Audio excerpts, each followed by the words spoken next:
Hey, Carolina Tony, coming to you today from the American Sign Museum in Cincinnati, Ohio. And this place is full of signs. Signs from the early 1900s up on and out. And they're still covered in neon. Hey, what's with that? This place is awesome. Let's go take a look. We're right after the station identification.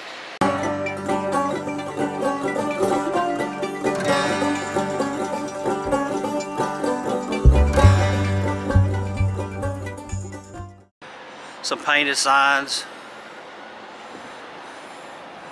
advertising a bowling alley, Holiday Inn.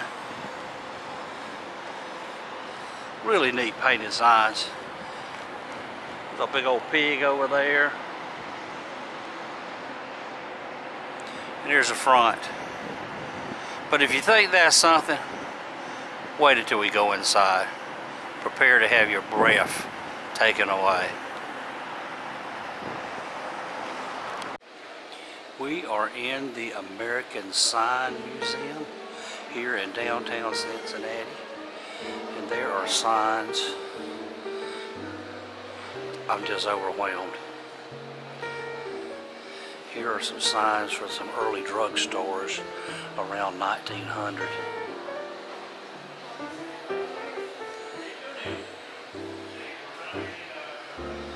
And if you're into neon lights, this is just crazy.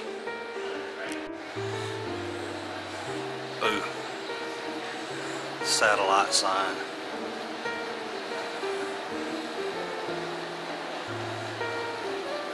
This sign here is from around 1962 from Anaheim, California.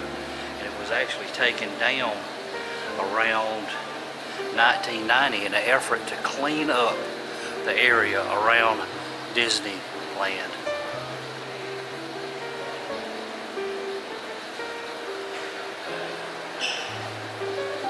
Love Brothers Paint. Low Brothers Paints. These signs here are still in the original crates as they were ordered. One from the Domestic Sewing Machine Company and Philco Swan Furniture and Bostonian Shoes. That's from 1950s era. Here's one here, Philco Swan Furniture. It's still in the crate, just as it would have been shipped to the owner.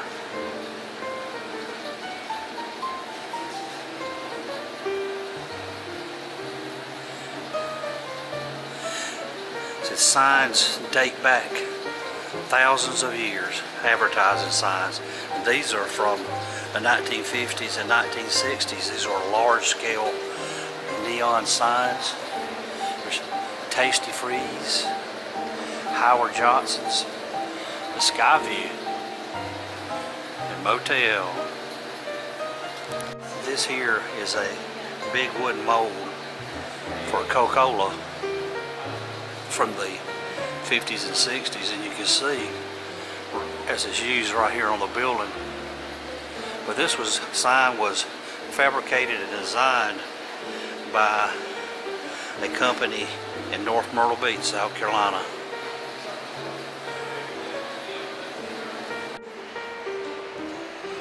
This is the restoration shop.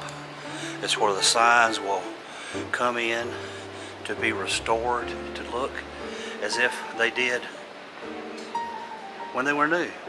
And on these shelves there are vintage copies of magazines called Signs of the Times, which were owned by the museum's founder, and I cannot pronounce his name, but he worked on these things for 28 years, and his great-grandfather also.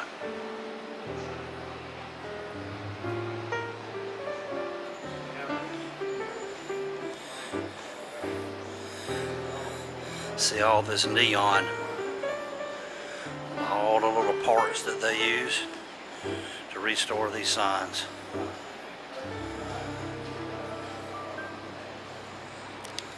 Here's one in for restoration now. You can see how it's kind of old and dingy, but when they finish with it, it'll look brand new. Here's a sign here from Speedy McDonald's around 1963, in Huntsville, Alabama.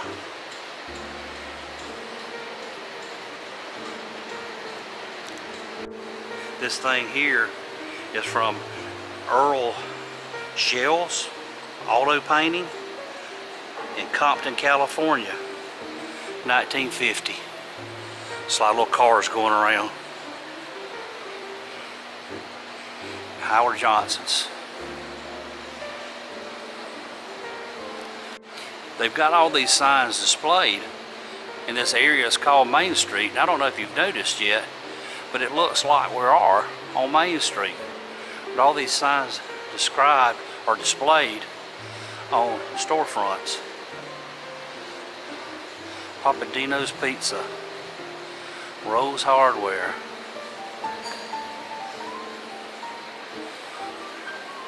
neon clocks.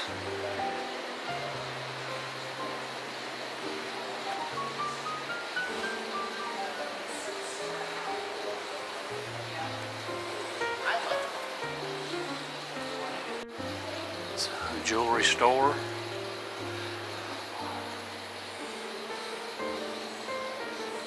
In Firestone. I remember those signs.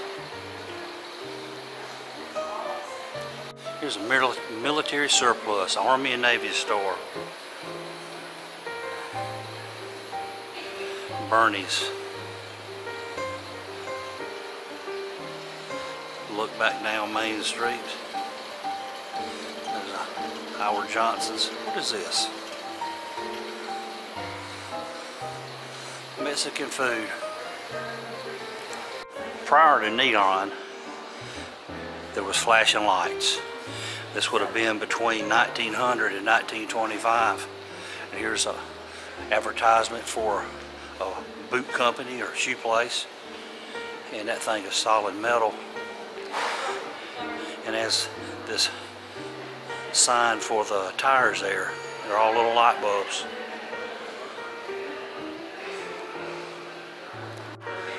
You know, I know we drive down the road now and we see these signs outside of these churches that tells us about the services and all. But back in the day, neon sign for your church. How about that?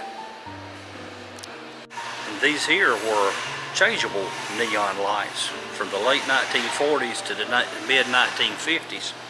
And there were several types of changeable neon that debuted. This version here were illuminated by radio frequencies, whereby the radio waves excited the argon electrons in a phosphor-coated tubes to create green light. As an example, and these are actual signs that are pre-neon light or light bulb lights shining out behind glass. And this would have been probably 1910 to 1929.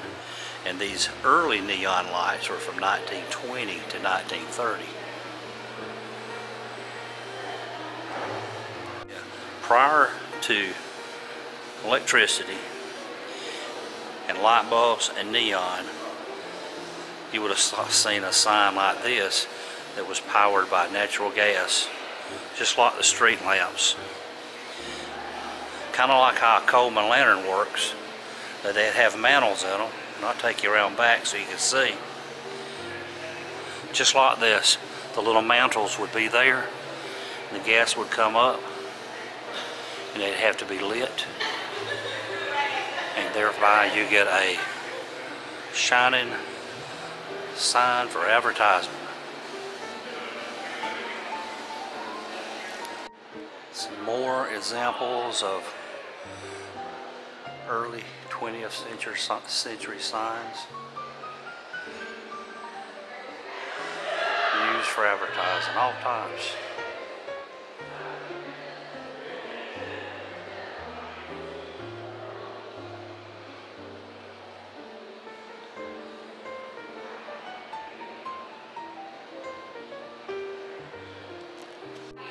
Before we had neon, electricity, and gas, we had just plain old painted signs.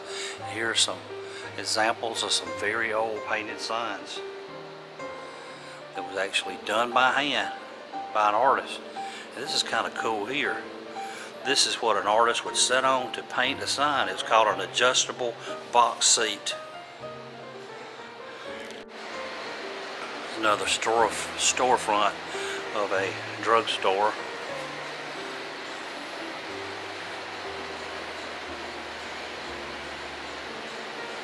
And converted into a sign shop. And all the things they would have paired signs with years ago.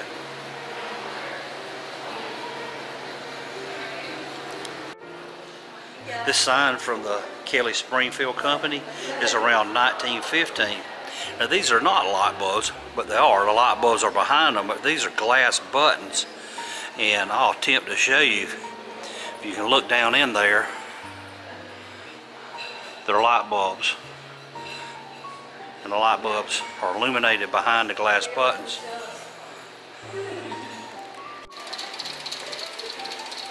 Well, was that something or what?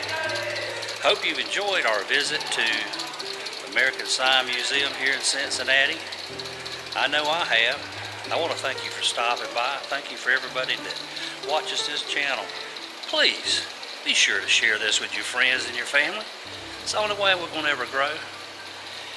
But until next time, y'all have a good day.